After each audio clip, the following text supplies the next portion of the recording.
hasn't already. I'm the project manager for the Numeracy project. It's an initiative from the Gateway Equity Targets business case. And I'm also across the Nexus program. And I'll just introduce Michael as well from the Nexus program. He's one of our fellows from the business school, and this is a wonderful collaboration between Nexus and the Numeracy project, where he's jumped in to support us with qualitative research analysis. So I might get you to introduce yourself really quickly, Michael, and then I can jump into the project. Sure, thanks. My name is Michael Cahalane. I'm a associate professor at the School of Information Systems and Technology Management. As has been said, I'm our school's Nexus Fellow, and I've taken the opportunity to join this wonderful project to help out with the data analysis of our qualitative interviews that we've had over a number of weeks at the end of last year with some of the students, trying to get a better understanding of their insights to some of the how they go about university life, some of their problems, how they see things, and trying to get some nice nuggets of wisdom maybe from what we can learn from just stopping to listen to students. Thanks, Michael. So I don't think I need to tell anyone in the room that, we have a problem with students coming into our programs without the assumed mathematical knowledge. I'm sure you all know this better than I do. But this has been identified at a university level, and the Gateway Equity Targets business case put some funding into this project to develop an approach to evaluate students' knowledge of mathematics at commencement of the degree. We're also tasked with providing the required support to students to ensure that they get to that stage where their numeracy skills align with the requirements of the degree and they're not falling behind their peers. And in doing so, we're also aiming to design recommendations that consider the needs of students from the Gateway Equity Targets sort of cohort, but also that is available and accessible to any student without the assumed mathematical knowledge. So to do this, our approach has been to first sort of evaluate that as is state. So we've done, and Laura in the room has been instrumental in this part of the work, collating all of the resources that we've got across the university, and mainly within the School of Maths, of course, but just basically compiling all of those resources and identifying where some of those gaps might be, mapping them to the high school math curriculum, and across UNSW College as well, those resources. We've undertaken a gap analysis as well, so I'll go into a little bit more detail the sort of quantitative data analysis that we've done. And I don't know if Jim Pettigrew's in the room there, but he's been instrumental, as well as Don and Laura, in doing a lot of this quantitative data analysis. And based on that, being able to, put together some recommendations for the university to consider. And key amongst that would be considering where we can, design course embedded options where possible. So the research that Jim, Don, and Laura were able to analyze for us comprised of over 1 million records of de-identified student data. So that's over 60,000 unique student profiles. And we looked at students across almost 10 years using UPP data that was available to us. We did a ethics approval, etc., and went through quite a rigorous process to be able to access that data and analyze it. And we've talked about, possible, publications down the line, but we'll have to go through another sort of process, as I'm sure you're aware. Interestingly, the data analysis suggested that, all students without the assumed, well, not interestingly, unsurprisingly, sorry, the data analysis suggested that all students without the assumed high school mathematical knowledge performed poorly in university courses. But surprisingly, I guess, the students from GET cohorts, they only fared worse than the students from non-GET cohorts at such a marginal level. And I've phrased that so poorly. But what I'm trying to say is it was surprising to see that students from GATE cohort actually weren't that far behind. And so this has been, quite interesting in terms of how we design a solution. So as I said from the beginning, a lot of it has been to ensure that whatever solutions we propose to the university, they are accessible to students from all backgrounds, not just from the Gateway Equity Targets program. So at the same time, we've done some extensive consultation with stakeholders across UNSW, but also, across, Australia. We've met with colleagues at University of Melbourne, etc., University of Sydney, I think Bond College as well. We've met with colleagues outside of Australia. Thanks, Don, for a lot of the introductions. It's been really helpful to see what worked in other universities and, what we can try to sort of adapt and align for UNSW's context. So that's still a work in progress. But what we wanted to do was put together some of those recommendations and see how they would land at UNSW. So part of that has been wanting to sense check some of that with student groups. So that sort of goes into some of the qualitative data analysis that we've done that Michael can speak to, but also then wanting to meet with colleagues across the university. So that's some, really in-depth consultation that we're going to have with faculty leadership coming up shortly. And basically what to them these sort of recommendations that we've compiled for the moment. So those sort of short to immediate term sort of recommendations, directing students to complete the mathematics skills check that Don and his team were able to develop, and basically make sure that, part of the skills check is then identifying where they stand, where students, capability stands, and then making the recommendations to them to be able to access support resources, to be able to get them to that stage that they need to be. And looking at also embedding a lot of that mathematical support in class. As I mentioned, that's something that, when we're thinking about students from Gateway Equity Targets cohorts, we're really encouraged to emphasize embedded support, because adjunct support further pushes them behind their peers, because it's added sort of burden. It's asking them to seek help outside of classroom, in addition to their, probably working, multiple jobs, carer responsibilities, having to commute in a lot of instances from, Western Sydney over an hour, etc. So ideally, we're looking at ways that we can embed that support in classroom. And we're also looking to develop student self-help resources, making them more accessible, and creating discipline-specific sort of content to help students from various levels and backgrounds. In the more medium term, we're looking at thinking about things like a 4-credit course for foundational mathematics that might be applied in appropriate programs. We're looking at what it might look like to expand the support that the Maths Drop-in Centre provides. So at the moment, as you know, it's mainly for students who are enrolled in math courses. So, to support students who, might be in ADA and they're doing a course in built environment, to be able to support them to, access math support. We're looking at ways that we can sort of expand that support model. We've also been in conversations with PVC Innovation to develop an AI chatbot.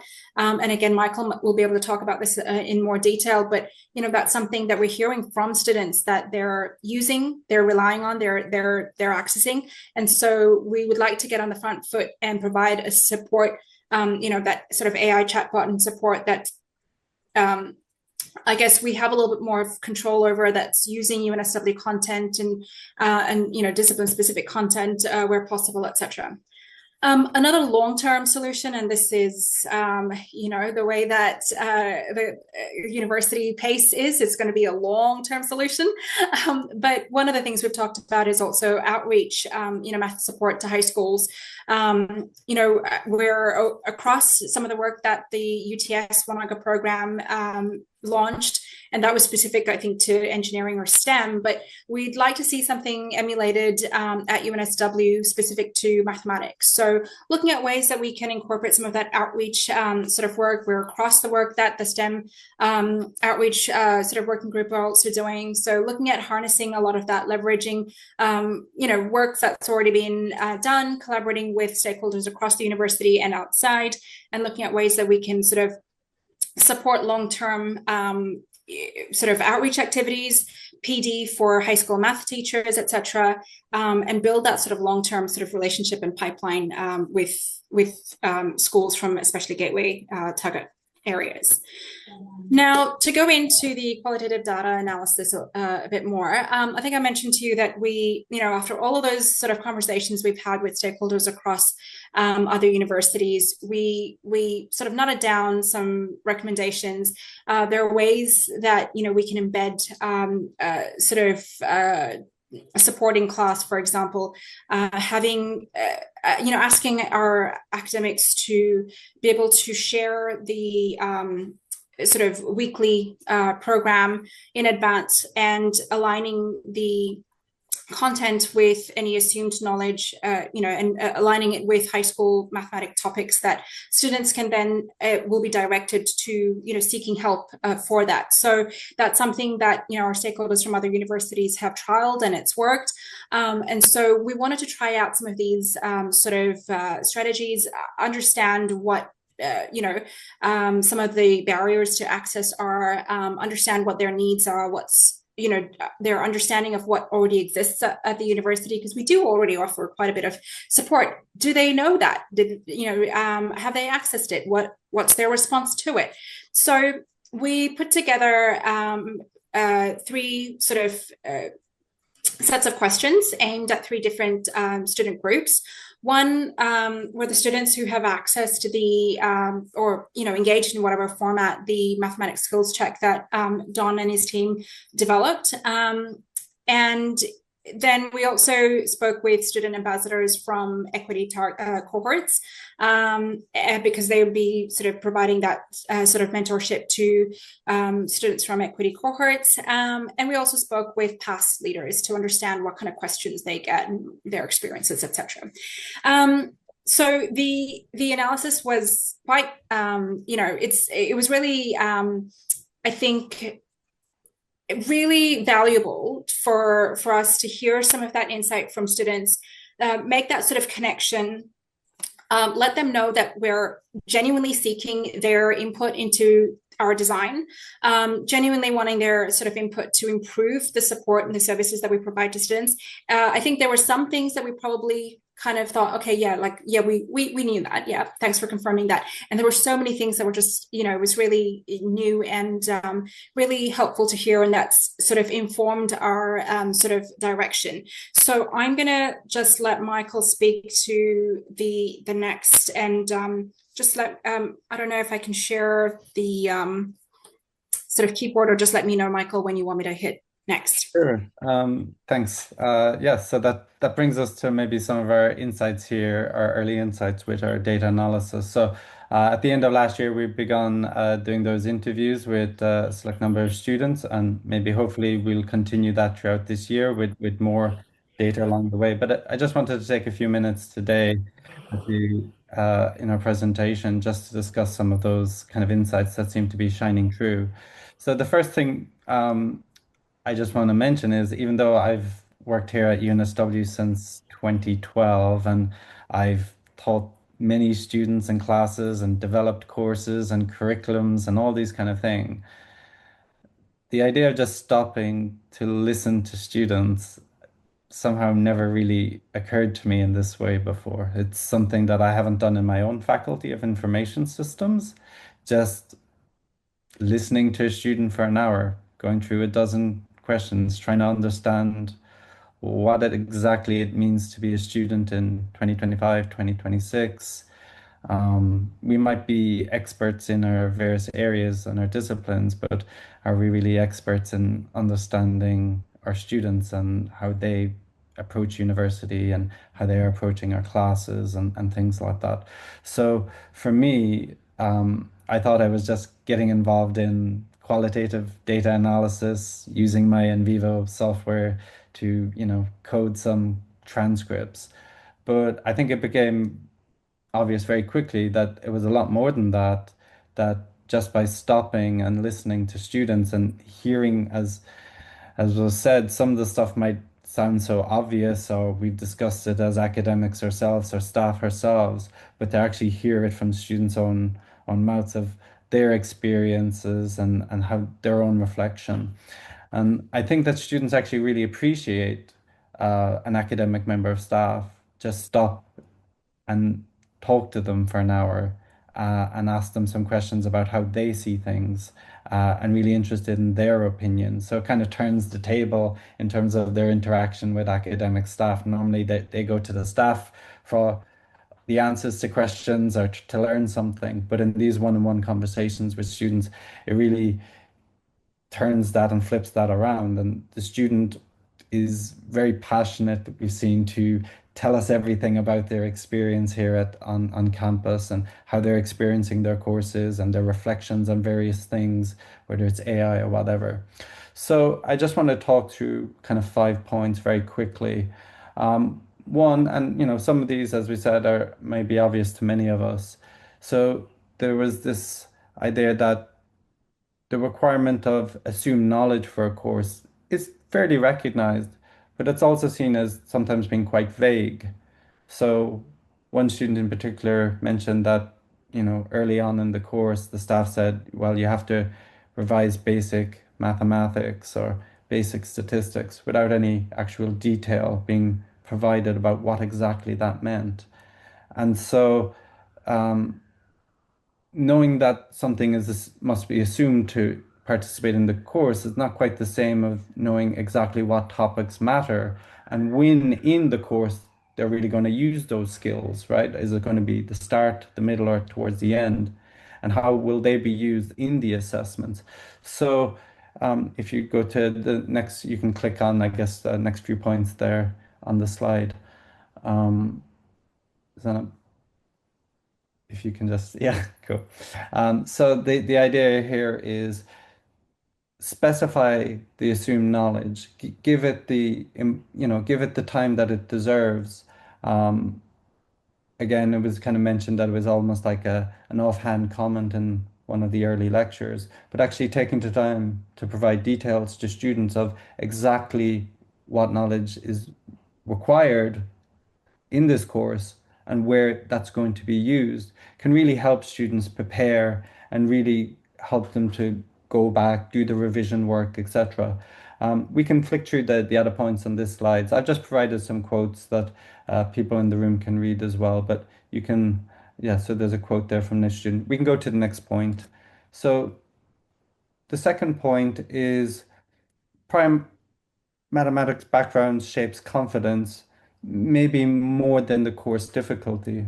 So, another really strong pattern that seems to be coming out from our conversations is that student confidence depends quite a lot on prior maths background than actually how hard the course is or appears to be. So, students who've done advanced or extension mathematics tend to feel that they could cope, or even when the pace was quite fast in the course.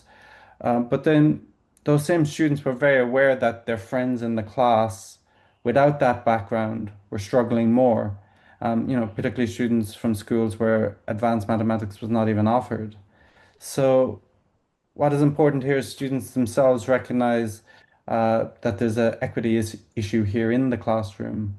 And they don't see it as a question of effort or intelligence, but where the starting point is for each student in the class. So if you just click the next point. So the suggestion here is we need to design for varied backgrounds rather than assuming everyone begins at the same level in certain ones of our courses. So how we bring that in, I guess, is a case by case basis, but just understanding that at the outset that there's different starting points for our students and their assumed knowledge. We can go to the next slide. So my third point here is that the pedagogy and assessment prep matter as much as the course content, so how we teach. So students were very clear that difficulty is not just about how much mathematics there is, it's also about how it's taught or tested. In fact, there was one case where I actually interviewed a student and they had never touched AI tools to help them with maths before. They were confident that through the lecture material and the tutorial material and all the sample questions, that if they did all of that, they would be well prepared for the exam. And they saw some of the kind of bonus extension questions, optional questions. They didn't try them because, they didn't need to. They were just additional material.